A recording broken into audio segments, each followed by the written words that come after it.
ne va rien se passer si je ne suis pas parfait, si je ne rends pas ce dossier à minuit, si mon enfant il est paniqué à ce jour-là avec tout, il ne va rien se passer. Parce que j'avais l'impression que le monde allait s'effondrer ou que le monde allait arrêter de tourner si je ne montais pas sur scène ce jour-là. C'est toutes les choses que je m'étais imposées. Ben, ça peut être des petites choses comme des trucs qui me paraissaient très importants. En fait, c'est pas la fin du monde si on le rate, si on ne le fait pas. Et ça nous détend parce que quelle pression on se met de penser que le monde entier attend après nous.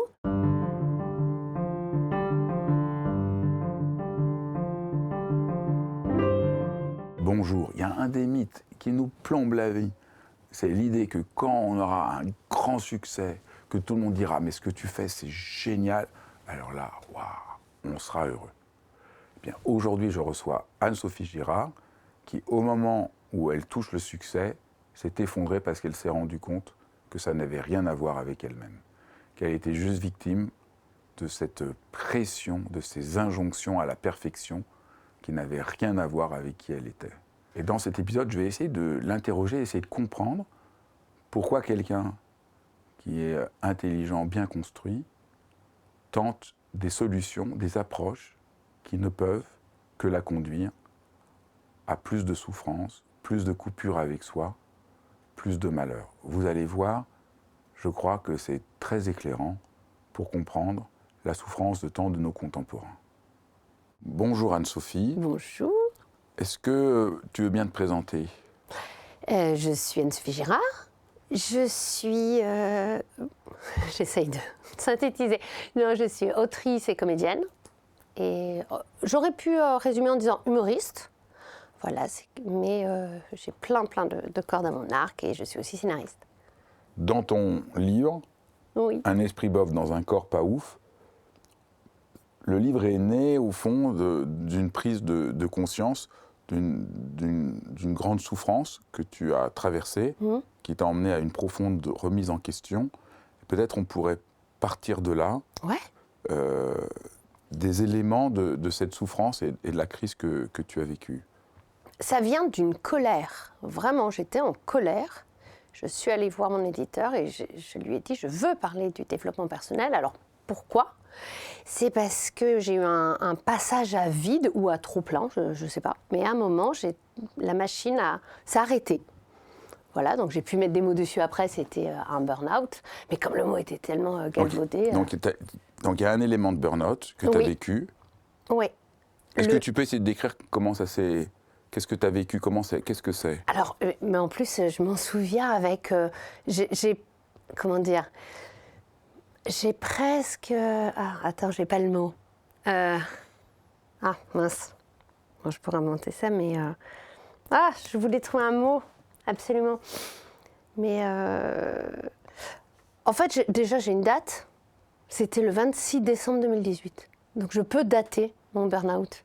Et ça c'est drôle, c'est le jour où tout s'est arrêté, où j'ai arrêté, quoi. J'étais en train de jouer au théâtre, je jouais à mon deuxième one-man show. Je venais de rendre mon 3e ou 4e livre. Et j'étais à la radio avec des chroniques. Et en fait, je travaillais tout le temps. J'étais vraiment très investie dans ce que je faisais. Et j'adorais ce que je faisais. Et du jour au lendemain, je me suis dit, j'ai eu une porte de sortie et je me suis dit, j'arrête tout.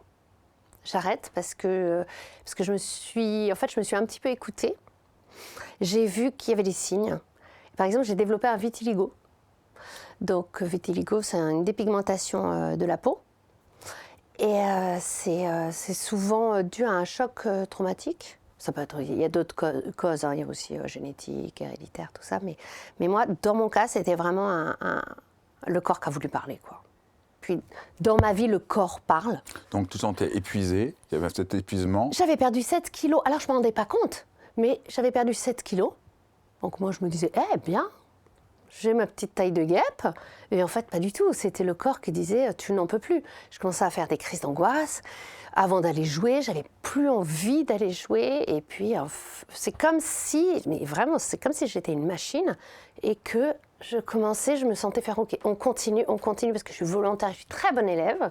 Donc, je me suis engagée, je vais continuer, je rends mon livre, je fais mon one-man show. En plus, la salle est pleine, donc c'est pas comme si je luttais pour quelque chose qui n'arrivait pas. C'est que ça marchait. Et c'est là où c'est très dur de se dire j'arrête tout, parce que ça prend, ça marche, c'était rempli. Je venais de signer un contrat de 3 ans. Je venais de signer une série, ma propre série en développement, etc. Et là, d'un coup, j'ai dit j'arrête tout. Voilà.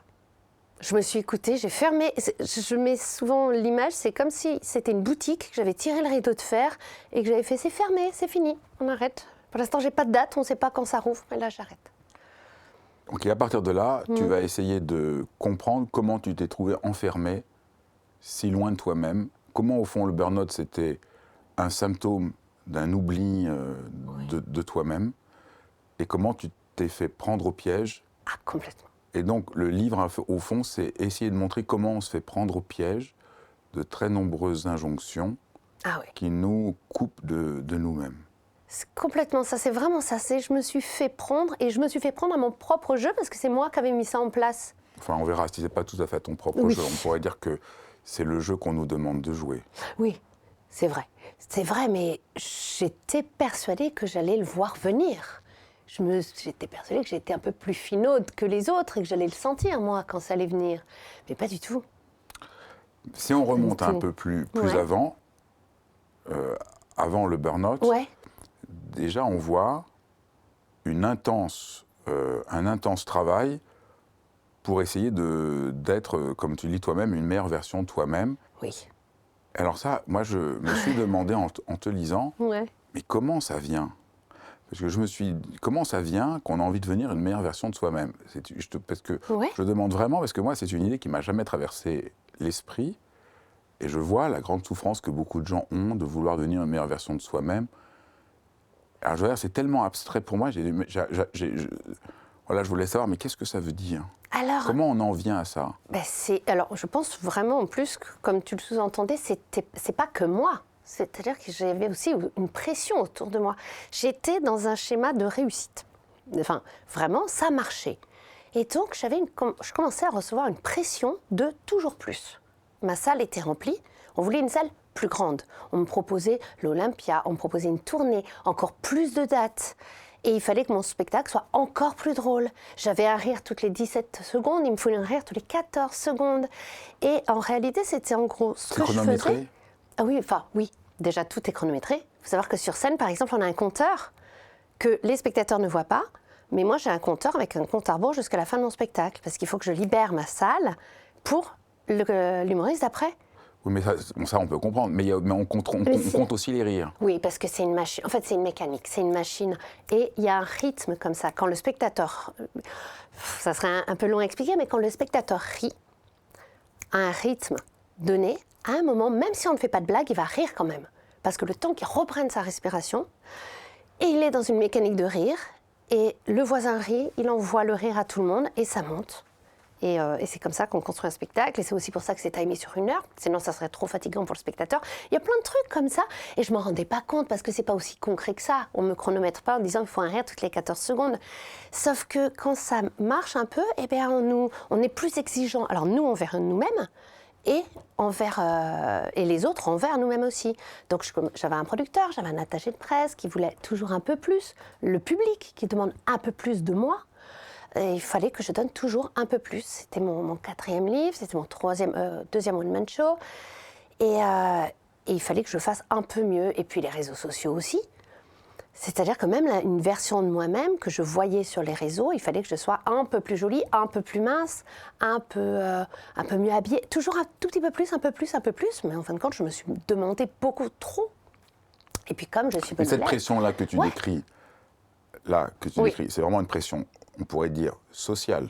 Sociale, oui. Pourquoi tu dis que ça vient du développement personnel? Alors, Parce que là, je dois dire, j'ai du mal à comprendre. Parce que là, ce que tu décris, ça ne vient pas du développement personnel. Ça vient vraiment de notre société. Il faut faire plus, il faut être plus mince, il faut être plus jolie. Bon, déjà, ça, c'est le développement personnel. Si le développement personnel, c'est vouloir une meilleure version de soi-même, c'est vouloir aller un peu plus haut, un peu plus loin, c'est quand même... Moi, c'est ce que j'ai fait. Et parce que le développement personnel, c'est une des clés que j'ai trouvées pour aller un peu mieux. Et puis surtout, je sentais qu'il y avait quelque chose. Donc, on voit la folie. Tu vas pas bien, il y a de la pression sociale. pour essayer d'aller mieux, tu lis des livres qui te demandent de faire encore mieux. C'est ça un peu le mécanisme que tu décris. Et encore pire, c'est-à-dire qu'en plus, comme j'échoue à aller mieux, eh ben je m'en veux encore plus parce que je n'arrive pas. Et tu fais encore plus d'efforts pour essayer d'aller mieux. Exactement. Et c'est là où la machine, elle casse. D'accord. Donc ça, je pense que c'est vraiment important de décrire le mécanisme. Ouais. Pour ma part, je dirais c'est d'abord la pression sociale, avant la question du développement personnel qui est un peu anecdotique, qui entraîne cette souffrance, parce que tous les gens qui font un burn-out, ce n'est pas tous qui ont lu des livres de développement personnel, non. Mais c'est qu'ils sont prisonniers de cette pression. Ouais. Alors, mon autre question, mon autre étonnement en te lisant, c'est quand on ne va pas bien, donc ce qui t'arrive, pourquoi on se tourne vers des livres un peu, si j'ose, les livres les plus idiots de développement personnel qui vont nous dire de devenir une meilleure version de soi-même. Ça m'a beaucoup interrogé. Mais parce qu'on est... Oui, pardon.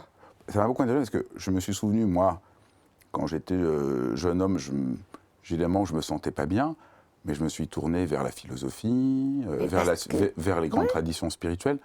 Pourquoi tant de gens se tournent aujourd'hui vers ce discours qui ne peut que les faire aller plus mal? Alors déjà, pour ma part, je ne pourrais pas dire pour les gens, c'est que pour ma part, j'avais fait tout ça. C'est-à-dire que moi, j'étais prête à tout essayer. Quand même, je m'étais interrogée. Par exemple, je vais voir un psy depuis longtemps. J'ai vraiment fait plein de démarches. Mais ça allait de pire en pire. Donc, j'étais prête. J'aurais pu tout essayer. On m'aurait parlé d'un chaman dans les dernières semaines. Je serais allée voir un chaman. Parce qu'à un moment, quand on veut aller bien, on est prêt à tout. C'est clair. Tu le dis très bien, depuis près de 10 ans, je travaille à mon bonheur, comme on dit, et je travaille dur. Je lis des livres de développement personnel, je fais de la méditation, du yoga, je vais voir des spécialistes afin d'être bien dans mon corps et dans ma tête, parce que le bonheur, ça se travaille, que tout est une question de volonté, Entre que guillemets. si tu veux, tu peux. Voilà. Entre guillemets, je reprenais tous les lieux communs que j'avais entendus avec cette... Bon, alors surtout la notion de volonté, qui aujourd'hui j'en peux plus, mais en gros, culpabilisante au possible. C'est parce que je ne travaille pas assez à mon propre bonheur, je ne fais pas assez de méditation, je ne lis pas assez, ou je ne lis pas les bons livres peut-être. C'est aussi culpabilisant. C'est-à-dire, j'ai lu des livres de développement personnel, j'aurais dû lire des philosophes. J'aurais pu me dire ça aussi, et ça m'aurait pas aidé dans le sens où Pourquoi ça n'aurait pas aidé? Mais parce que je m'en serais voulu. C'est là, je pense qu'il y a un truc qui ne va pas. Pourquoi? On ne peut pas dire que tout revient au même. C'est comme si tu disais, j'ai mangé un aliment qui m'a empoisonné, donc ça ne sert à rien de manger. Mais parce que ce qu'il y avait à l'intérieur du livre, peu importe, je ne les ai même pas lus, comme j'ai fait comme tout le monde, je les ai achetés. Je te parle des livres de développement personnel. J'ai lu trois, mais tu sais que la plupart des gens ne le lisent pas. Ils l'achètent, ils le feuillettent, on va lire que les gros titres en gras et on ne le lit pas. C'est-à-dire que... Donc en fait, ce que tu décris, j'essaie de comprendre. Oui. Ce que tu décris, c'est vraiment l'impossibilité d'entrer en rapport, au fond, à ce qui se passe. C'est ça, au fond, le problème. Oui. C'est surtout ça. Et c'est pour ça que j'étais en colère. C'est pour ça que j'étais en colère, parce que je sentais que je n'étais pas dans le bon... en gros, c'était pas le bon processus que je mettais en place. Je faisais des choses... C'est comme si je tournais dans le vide. Donc au fond, on pourrait changer la phrase. Depuis 10 ans, je travaille à mon bonheur, comme on dit, et je travaille dur. Je lis des livres de développement personnel, mais en fait, je ne les lis pas. Voilà. Je fais de la méditation, mais en fait, je n'en fais pas. Exactement. Je fais du yoga, mais en fait, je n'en fais pas. Exactement. Je vais voir des spécialistes, enfin d'être bien dans mon corps et dans ma tête, mais je ne leur fais pas vraiment confiance. Complètement. Et au fond, après, ça. je les mets entre guillemets, parce que si tu veux, tu peux, etc. C'est ça. Ouais. Donc là, je pense qu'on a vraiment le point. Exactement. Et au fond, c'est ça qui pose problème. Ouais. Bah oui. Ah oui. Et c'est pour ça que j'étais tellement en colère, parce que moi, j'avais l'impression que je me faisais avoir. Bien sûr. Quand on m'avait promis un bonheur, si je faisais tout, et je ne l'ai même pas bien fait, donc je me sentais nulle de ne pas bien le faire. Et puis, t'es pas fière quand tu lis des livres qu'une copine t'a prêtés, écrits, traduits 12 fois, écrits par un pseudo-spécialiste. Et comme dit, ça va t'aider. T'es pas fière, mais tu t'es prête à lire n'importe quoi parce que ça va pas et tu ne sais pas d'où ça vient. Et comment faire pour juste s'arrêter et juste pouvoir lire un livre pour de bon, ou faire de la méditation pour de bon, ou faire du yoga pour de bon? Alors moi, par où, à un moment, quelque chose peut se libérer? Eh ben, pour ma part, et je peux pas le conseiller à tout le monde, j'ai tout arrêté. C'est-à-dire que j'ai arrêté de lire faussement de livres, d'aller faire du yoga, de faire tout ça. J'ai tout arrêté. J'ai fermé la boutique, j'ai pris le temps. Et j'ai arrêté de faire tout ça. Donc, en fait, merci, tu t'es foutu la paix. Mais merci, je sais, merci. Je me suis foutu la paix. Alors après... C'est très touchant de voir... Ouais. Parce que moi, quand j'ai écrit mon livre « Foutez-vous la paix », il y a 10 ans, les gens trouvaient ça complètement fou. Mais au fond, c'est ça qui t'a aidé, c'est de te foutre la paix pour pouvoir retrouver la possibilité d'avoir quelque chose qui nourrisse autrement. Exactement. Et pas une injonction, enfin pas... C'est ça, c'est tout dès que ça devient une injonction. C'est ça. Et puis j'avais le droit d'être malheureuse. Mais ça, on va en parler parce que voilà. ça, c'est un des points centraux. Ouais. Je trouve qu'il y a quelque chose de très fort. Je vais citer un passage de ton livre. Je commence à être épuisé, je me traînais.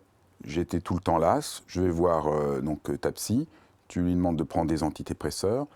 Et elle te dit non, vous n'êtes pas dépressif, vous êtes malheureuse. Et là, tu dis, tu es complètement déconcerté. Comme si la case, la possibilité d'être malheureuse, c'était pas possible. C'était pas possible. J'avais tout. Mais souvent, les gens te diront ça. C'est pas possible. J'avais du succès. J'étais encore plutôt jolie. Non, mais je suis en bonne santé. À ce moment-là, je me dis, c'est pas possible. Je ne peux pas être malheureuse. Et surtout que je travaille. Je fais tout bien. J'ai tout coché. C'est impressionnant.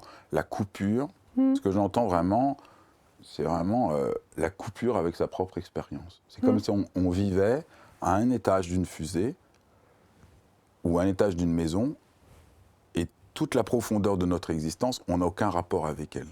Parce que là, c'est quand même très fort. Ah oui. Tu ne sais pas que tu es malheureuse. Et au fond, tu ne sais pas, c'est comme si notre monde ne te donnait pas l'autorisation qu'une vie humaine, il y a des moments où on est heureux, des moments où on est malheureux, des moments où on est triste, des moments où on est joyeux. Et j'ai été très vexée. Vexée. Ah oui. Quand elle m'a dit vous êtes malheureuse, j'ai été vexée comme un poule. Mais pas du tout. Je ne suis pas du tout malheureuse. Je suis dépressive. Ça va passer en prenant des antidépresseurs. Je comprends. Pas du tout. Donc c'était presque plus rassurant pour toi d'être dépressif parce que c'était une... Et alors là, c'est une question aussi qui m'a... pathologie. Voilà. Une question qui m'a beaucoup frappé en te lisant, c'est aujourd'hui, tout doit être pathologisé. J'avais l'impression, oui. Le fait d'être malheureux est acceptable. Si c'est une pathologie, exactement. Ça rentre dans une case, donc il doit y avoir une solution, donc on continue avec une injonction. C'est ça.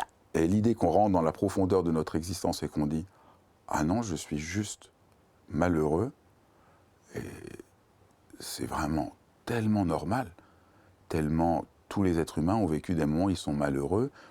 C'est des moments où on se reconstruit, on s'ajuste à soi-même, on retrouve quelque chose de ce qu'on est. Et donc ça, c'est un peu, ça c'est aussi... Et ça, c'était avant le burn-out ou après ? Ça a duré un peu. Moi, ce que j'appelle le burn-out, c'est le jour où j'ai tout arrêté. Parce que tu as craqué ce jour-là. Parce que ce jour-là, j'ai eu une porte de sortie, vraiment. Et j'ai dit, on arrête tout. Mais c'était latent, c'était avant. Et là où j'ai fait le plus de développement personnel, c'était les quelques semaines avant. Où vraiment, là, j'ai tout fait. Et à ce moment-là, j'ai dit, on m'aurait proposé n'importe quoi, un stage. Plutôt que développement personnel, on pourrait dire suivre des injonctions, au fond, faudrait dire. Oui. Mais je t'aurais croisé à ce moment-là, tu m'aurais donné une liste de livres, j'aurais lu cette liste de livres. C'est-à-dire que j'étais prête à tout faire pour sortir de cet état. Parce que pour moi, c'était pas normal. Comme tu dis, c'est vraiment... non, il y a un problème, il y a une solution, c'est obligé. Ça va rentrer dans une case. Ouais. Donc ça marche pas. Non, ça marchait pas. Parce que pour que ça marche, il faut Donc on a beaucoup d'étapes pour ceux qui nous écoutent. On se fout la paix. 2, on accepte que tout être humain peut être malheureux. Et qu'être malheureux, ça fait partie de l'existence. Il n'y a pas un être humain sur cette terre qui n'a pas été à un moment dans sa vie malheureux. Et tant mieux. Sinon, il n'aurait pas été heureux non plus. Bien sûr, ça fait partie de l'existence. Et c'est parce qu'on est malheureux qu'on se pose comme je disais, qu'on se questionne, qu'on invente autre chose, qu'on se transforme, parce que la vie est une suite de métamorphoses.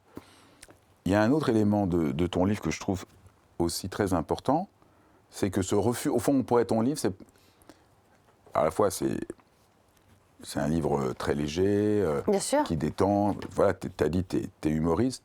Voilà, moi, je suis philosophe, donc je pose des questions à partir de ce que je suis. Mais je trouve que dans ton livre, tu montres que ce refus, au fond, d'entrer dans la vérité de l'existence, moi, j'appellerais ça comme ça, c'est un peu lourdingue en philosophe, mais le refus d'entrer dans l'existence, ça entraîne non seulement donc cette coupure et cette souffrance, mais alors aussi tu racontes des scènes. Rétrospectivement, on peut se tordre de rire, d'égoïsme assez fort. Et tu racontes, peut-être tu peux le raconter parce qu'en plus c'est ton talent, tu rencontres un jour une très bonne copine et tu lui parles des soucis de santé de ta mère. Oui. Ah oui. Et j'étais en train de lui parler, et puis je lui dis que ma mère doit rentrer à l'hôpital pour faire de nouvelles analyses. Et vraiment, elle me coupe la parole. Et elle me dit, bon, on fait quoi ce soir? Et ça m'a heurtée. Je lui dis, mais tu sais, je suis quand même en train de te parler de ma mère et de ses soucis de santé. Elle me dit, ah, pardon, alors moi, tout ce qui est hôpital, tout ça, je supporte pas. Mais en fait... Après, elle te dit même qu'elle est, comme elle est hypersensible, elle veut se protéger des mauvaises ondes. Elle veut que du kiff. C'est ça. Et elle me l'a dit tellement clairement, je n'ai pas su quoi répondre.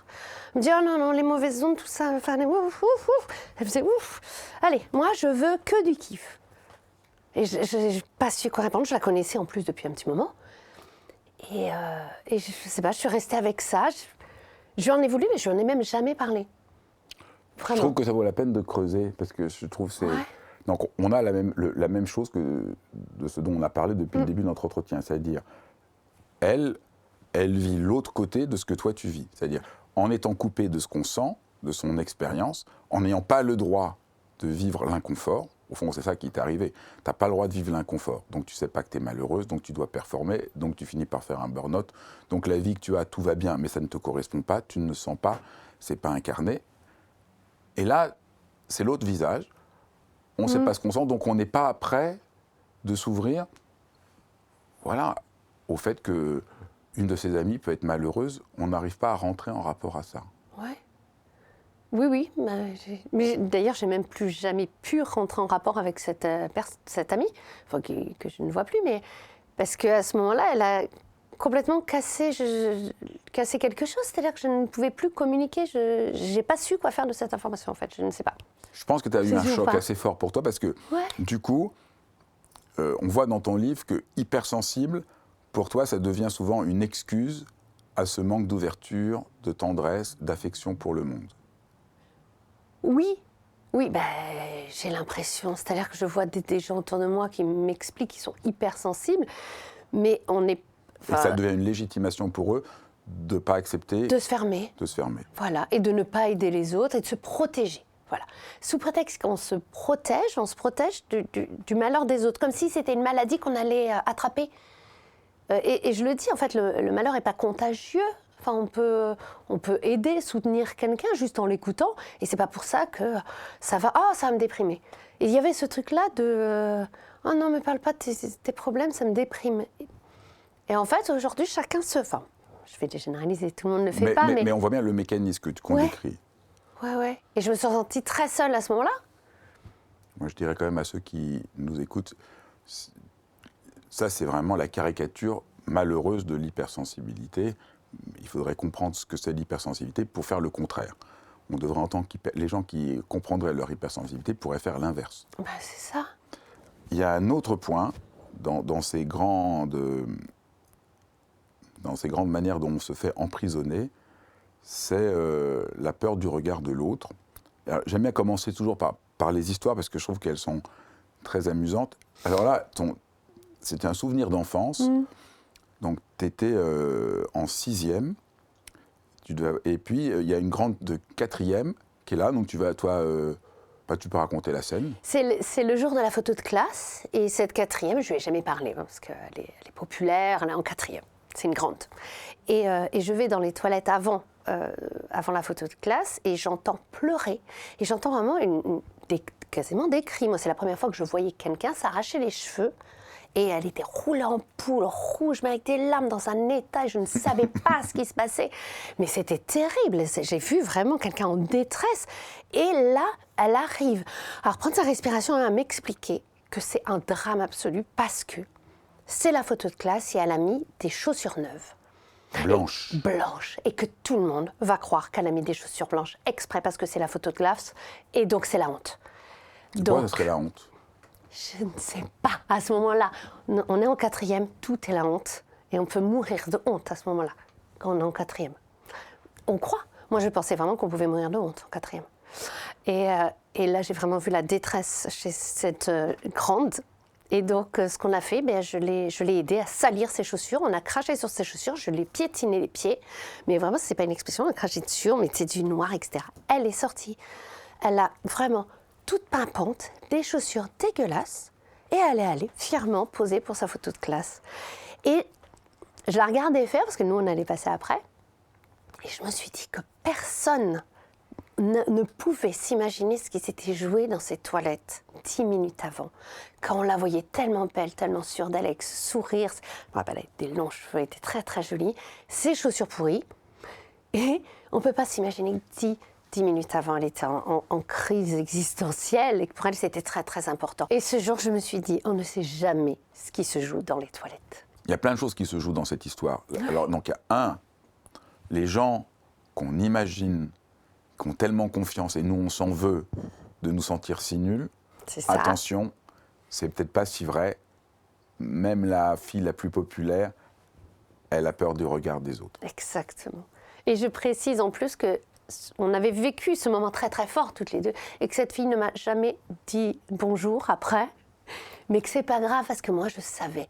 Je savais qu'on avait vécu quelque chose, donc ça aussi c'est quelque chose qui est resté. Et j'ai jamais regardé de la même façon, et j'ai eu beaucoup de tendresse pour elle.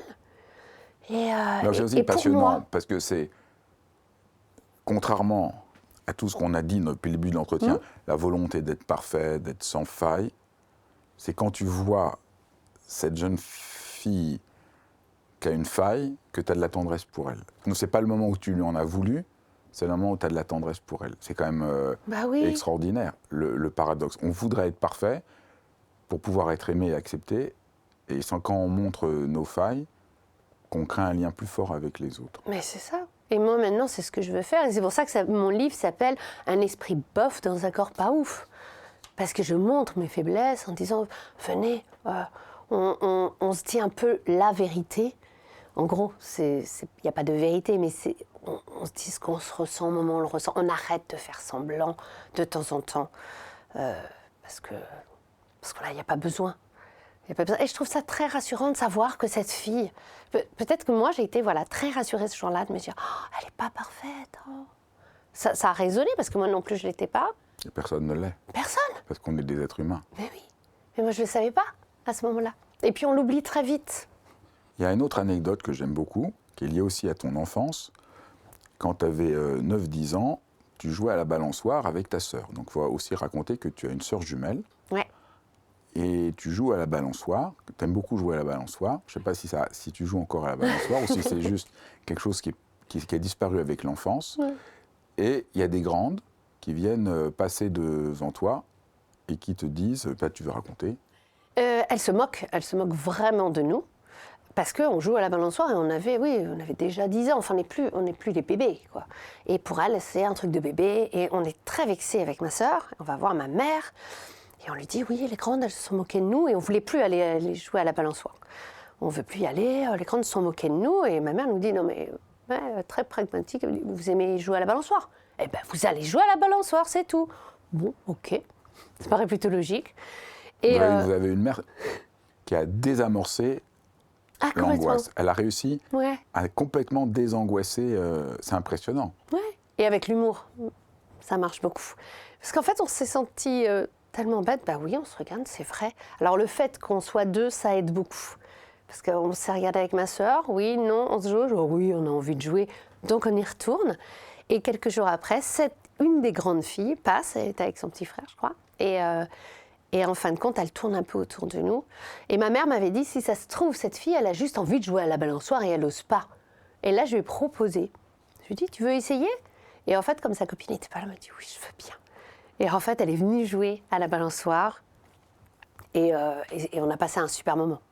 Donc là aussi, il y a plein de leçons. Donc, une des leçons de cette histoire, c'est qu'il vaut mieux s'écouter que d'être dépendant du regard des autres. Ouais.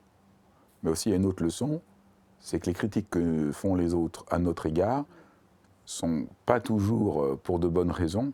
Eh oui. Les critiques sont parfois parce que ça les rassure eux. Eh oui. Parce qu'elle s'interdisait de jouer à la balançoire, parce qu'elle avait l'impression, elle avait peur que ça fasse bébé. Et donc, c'est ce qu'elle nous a renvoyé. Donc c'est aussi la tyrannie sociale que tu décris. Parce Mais que oui. dans ton autre copine qui veut pas avoir la honte, c'est vraiment une sorte de tyrannie sociale. Complètement. Donc ton livre, c'est aussi libérez-vous de cette tyrannie sociale parce que ça marche pas. Ah oui. Oui, oui, puis ça rend... oui, je pense que c'est une pression énorme. On n'a pas le droit de se faire autant mal. Il faut se laisser tranquille, c'est toujours, on en revient à ça, mais vraiment, qu'on se foute la paix. Si vous avez envie de jouer à la balançoire, jouez à la balançoire. Voilà, les gens qui vous regardent de travers sont souvent des gens qui aimeraient bien jouer à la balançoire et causent pas. Mais ça, c'est leur problème, c'est plus le vôtre. Là, je lui ai proposé de venir, mais en fait, elle aurait pu ne jamais venir. Et ça aurait C'est été- joli qu'elle soit venue. Ouais. Comme ça, tu as eu encore plus confiance dans ta maman. Ouais, exactement. Il y a une autre histoire que je trouve aussi très forte. C'est une amie qui te demande « Mais toi, de quoi tu as envie ?» Et là, tu sais pas quoi dire. Oui, alors ça, on était au moment de mon burn-out. C'est au moment où je ne savais plus. Et alors, pour être très sincère, on était en train de déjeuner et elle me pose cette question. Et même, je me mets complètement à pleurer. Parce que je ne sais pas. Je ne sais pas de quoi j'ai envie et je suis paniquée par ce vide. Parce que toute ma vie, j'ai eu des projets, des envies, des listes, des choses, les étapes. Et puis après, ça sera ça, puis après, ça sera ça. Et puis je vais faire l'Olympia, puis après, je vais faire ça, puis je vais faire ça. Et là, je ne savais pas de quoi j'avais envie. Et ça, c'est terrible. Non, En fait, non. En fait, c'est pas grave. Enfin, c'est même pas, donc c'est pas grave, c'est que c'est même nécessaire à un moment. On peut pas savoir ce qu'on a envie si on prend pas le temps d'écouter ce qu'on peut sentir, ce qui peut venir. Nos désirs en nous sont pas comme des objets rangés dans un tiroir. Ils viennent de la profondeur de notre être. Alors, mais là, par contre, à la différence de beaucoup d'amis qui n'étaient pas des vrais amis, elle est une vraie amie Ouais. parce qu'elle te dit mais c'est pas grave, t'es pas obligé de savoir tout de suite. Que je trouve très beau. T'es pas obligé de savoir tout de suite. Ah oui, oh. Ça m'émeut toujours parce qu'elle est tellement mignonne. Et elle m'a enlevé un poids en me disant ça. D'un coup, comme si elle m'avait... j'étais plus obligée, voilà, de lui répondre. J'allais pas avoir un pouce vert, un drapeau rouge. D'un point de vue, déjà, tes précédents livres, tu ne cesses au fond, presque tout ton travail, c'est d'essayer de dénoncer la volonté d'être une femme parfaite. Voilà, c'est ça. Et on se rend compte qu'avec les années, c'est pas facile. Tu es vraiment pris par cette idée qu'il faudrait être une femme parfaite. Ah oui. Donc au fond, tes différents livres, c'est essayer de travailler à ça. Ah, c'est complètement ça. Et c'est chronologique. On a la femme parfaite, après on parle des rapports amoureux avec l'homme parfait, après on parle de la mère parfaite, parce que alors ça c'est pareil, vouloir être une mère parfaite, c'est un vrai sujet. Et je me rends compte que tous mes livres, c'est chronologiquement essayer de déconstruire ce truc que j'ai dans la tête. Enfin, beaucoup de femmes, beaucoup de personnes en général, mais je pense les femmes encore plus, et c'est long. Et c'est un vrai travail de déconstruire ce truc-là et de lâcher prise un peu et de se foutre la paix toujours, mais de déculpabiliser. Mais c'est vrai que c'est mon travail, je me rends compte au fur et à mesure, plus j'avance dans l'âge, et puis je me rends compte que j'ai fait que ça. Qu'est-ce qui est vraiment aidant pour sortir de cette tyrannie infernale de vouloir être parfait? Donc on comprend que tu es en convalescence encore aujourd'hui, mais disons, est-ce qu'il y a des moments où ah oui, là, tu t'es reconnecté avec quelque chose de plus profond qui t'a libéré de cette pression? Alors, au départ, même, c'était même des choses, c'est presque de la survie, enfin, des choses, c'est qu'on se rende compte qu'il ne va rien se passer si je ne suis pas parfait, si je ne rends pas ce dossier à minuit, avant minuit, si je ne fais pas, si mon enfant il est paniqué à ce jour-là avec tout, il ne va rien se passer. Parce que j'avais l'impression que le monde allait s'effondrer ou que le monde allait arrêter de tourner si je ne montais pas sur scène ce jour-là. C'est toutes les choses que je m'étais imposées, ça peut être des petites choses comme des trucs qui me paraissaient très importants. En fait, c'est pas la fin du monde. Si on le rate, si on ne le fait pas, voilà, il ne va rien se passer déjà. Pour moi, ça c'est la première chose à se dire. C'est fou l'importance qu'on croit avoir. de dire aux gens, vous n'êtes pas si important que ça. Le monde va continuer à tourner sans vous. Si vous vous arrêtez ou si vous ne répondez pas tout de suite. Parce que moi, j'étais du genre à répondre à la minute. Tout était ta, ta, ta, ta. Non, on se pose un peu. Voilà. Ça, c'est vraiment la première chose. Ça paraît bête, hein, mais c'est vraiment la première chose. Et ça nous détend parce que quelle pression on se met de penser que le monde entier attend après nous. C'est beaucoup de pression. Mais en fait, non. Il y a un autre grand axe de ton livre, qui est le rapport que tu as à l'humour. Donc c'est un peu ton métier. Alors c'est important d'avoir de l'humour, tu l'as dit. La manière dont ta mère t'a répondu, cette manière d'avoir de l'humour, ça t'a aidé. Mais parfois, l'humour, ça enfonce. Oui. Et donc ça, c'est vraiment passionnant d'avoir ton regard un peu de professionnel sur l'humour. Quand l'humour est bénéfique et quand l'humour est au fond pas une aide. Oui, surtout, je rappelle, le stand-up, ce que je faisais, c'est une adresse directe au public. On regarde les gens dans les yeux. On n'est pas des comédiens qui jouent un rôle avec un quatrième mur. Donc on se livre et on parle à la première personne, on parle de nous. Et le concept même est quand même assez spécial. On monte sur scène, on se moque de nous-mêmes. La plupart du temps, certains humoristes se moquent des autres. Moi, j'avoue que je fais l'autodérision. Donc je me moque de moi et les gens payent pour me voir me moquer de moi. Donc déjà, le concept est un peu bizarre. Et si je poussais le raisonnement, je me disais qu'en fait, on était sur l'autodérision, mais j'ai frôlé l'auto-humiliation. C'est-à-dire que je me mettais dans une situation où je grossissais le trait toujours comme pour rassurer le public, parce que ça marche. En leur disant que je suis nulle, ils se sentent moins nuls, ils se sentent mieux, ils rigolent, on se sent ensemble. Donc au départ, c'est bien. C'est vraiment ça. Enfin, on est ensemble, quoi. Il se passe quelque chose et c'est salvateur, je pense, pour le public et pour tout le monde. Et puis, au bout d'un moment, pour moi, c'est venu égratigner quelque chose et abîmer. Par exemple, je parle du fait que j'ai eu un cancer quand j'avais 20 ans et j'en parlais sur scène, mon dernier spectacle. Voilà, Après beaucoup d'années. J'ai mis très longtemps à en parler, mais là je voulais vraiment parler du fait que c'était très dur d'en parler. Oui. Et qu'il était dur de faire des blagues là-dessus, sur les tumeurs, etc. Et que moi j'avais du mal à le faire et je voulais parler de ça. Et un jour, en sortant de scène, quelqu'un fait... On buvait un verre dans l'accueil du théâtre, et quelqu'un fait une blague sur mon cancer. Et tout le monde rigole. J'ai été choquée. J'ai eu les larmes aux yeux, je suis partie dans la loge, et je me suis rendu compte que là, c'était ma limite. En réalité, je m'étais moquée de moi sur scène, mais j'avais donné à cette personne le droit de se moquer de moi. Et ça, c'était pas possible. Moi, j'avais le droit de faire des blagues sur mon cancer, mais lui n'avait pas le droit de faire des blagues sur mon cancer. Et donc, après, ce que j'en ai tiré comme conséquence, c'est que je me dis, la façon dont on parle de soi, ça donne aussi les clés à l'autre de parler de nous. Et c'est très important d'être sympa aussi envers soi-même, parce que pour que l'autre le soit aussi, on lui donne des limites. Alors on va reprendre. Oui. Quel moment l'humour c'est bénéfique? Déjà quand ça déculpabilise, quand ça vide un trop-plein, quand ça reconnecte à l'autre, on se sent moins seul. Donc ça, c'est le côté positif. Ça, c'est super. Et le côté négatif, au fond, c'est comment, en faisant de l'humour, on ne touche pas notre cœur. C'est une manière de se défausser. Ouais. Ben, on voit tous, moi j'ai toujours un peu de mal, il y a des gens qui font des blagues tout le temps, au bout d'un moment, on a l'impression que c'est une posture qui empêche un peu d'authenticité, de vérité, et tout ce qu'on a décrit depuis le début de notre entretien. Parce qu'au fond, la seule chose qui guérit, c'est cette manière de se foutre la paix, de rentrer dans la profondeur de son existence, d'accepter de pouvoir avoir mal. Et au fond, l'humour devient une manière de ne plus pouvoir se foutre la paix, de ne plus pouvoir s'autoriser à avoir mal.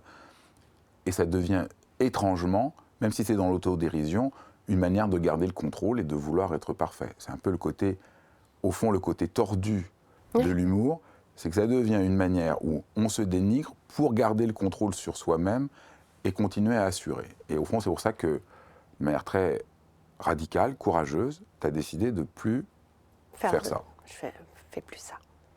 Parce que tu veux plus à la fois être dans le contrôle et dans le dénigrement de toi-même. Exactement. Et de plus aussi me protéger, parce que c'est cette phrase de Cyrano, de Bergerac, qui est un grand orateur, et qui disait « Je me les sers avec assez de verve pour ne pas supporter qu'un autre me les serve ». C'est-à-dire qu'on a tellement peur d'être attaqué qu'on fait les blagues sur nous avant même que les autres ne le fassent, de peur que les autres ne le fassent. Donc au fond, ça ne marche pas. Ça ne marche pas du tout.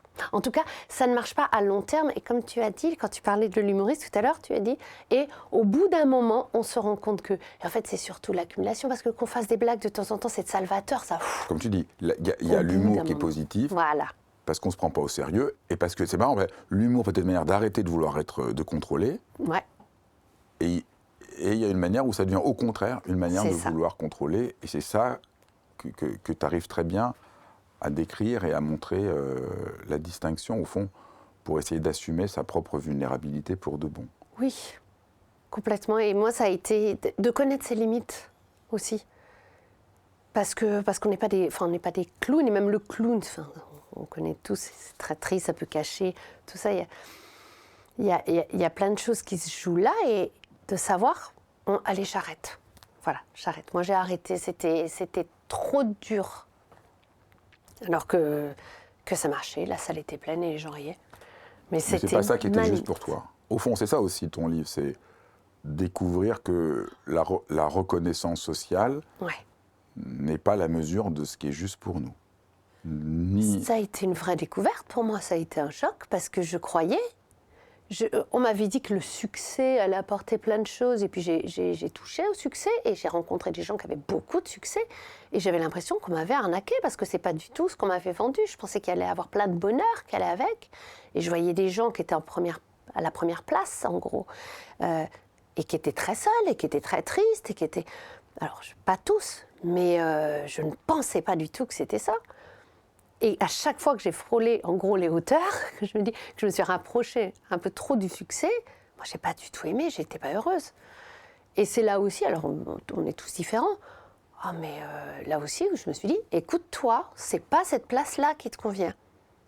En réalité, la première place, non. Deuxième place, je sais pas. Allez, troisième, il y a une meilleure ambiance ici. Mais c'est très sincère. Alors, pour clore notre entretien, je me suis dit que j'allais te conseiller un livre. Ah oui, plaisir. Puisque tu m'as dit qu'il ne faut pas te conseiller des livres, ça ne fait que nous enfermer.